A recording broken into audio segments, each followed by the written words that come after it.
pata kushinda hiyo vita. Silaha ya kwanza unaelekezwa kuwa neno la Mungu linasema ni kweli. Penye kweli simama na kweli. Tetea kwenye ukweli. Sema kwenye ukweli. Haleluya. Ukishindwa kusema hivyo, ukishindwa kufanya kweli, kufunga kweli kiunoni mwako, utakuwa umepoteza silaha ya kwanza ya kupambana na jeshi la giza na ufalme wa Shetani. Mapepo yatakuwa na kibali ya kuja kukupepeta kwa sababu huna silaha mojawapo katika silaha ambazo zimeainishwa unatakiwa kuwa nazo. Haleluya. Haleluya ndugu katika Kristo. Kweli. Haijalishi ni nani amepindisha ukweli, lakini ukigundua kuwa hapa ukweli umepindishwa, simama na ukweli. Haleluya. Haleluya. Na ujifungie dilili ya haki kifuani mwako. Haleluya. Maamuzi yako yanasimama kwenye haki muda wote.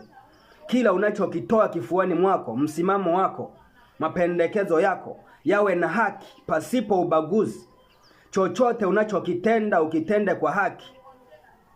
Unapopangilia jambo fulani, pangilia kwa haki.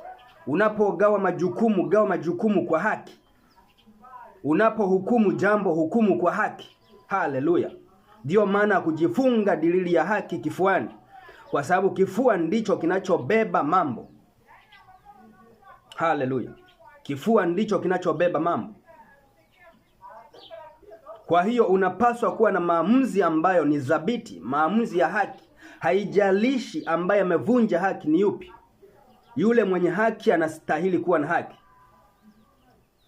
Hizi ni silaha ambazo zinaweza zikamwezesha mtu kushindana na Shetani.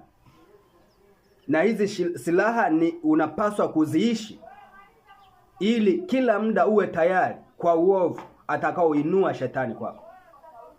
Cha kwanza ni kweli. Cha pili ni haki. Usimamie haki popote utakapokuwa. Kila mazingira, kila sehemu utakayofika, uwe kanisani, uwe nyumbani, uwe kwenye familia, uwe mtaani, simama kwenye upande wa haki.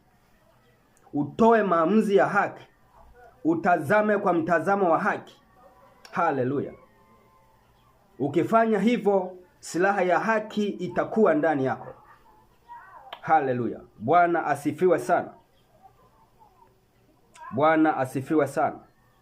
Hali mkijifunga dilili ya haki kifuani mwenu. Haleluya. Mkivaa dilili ya haki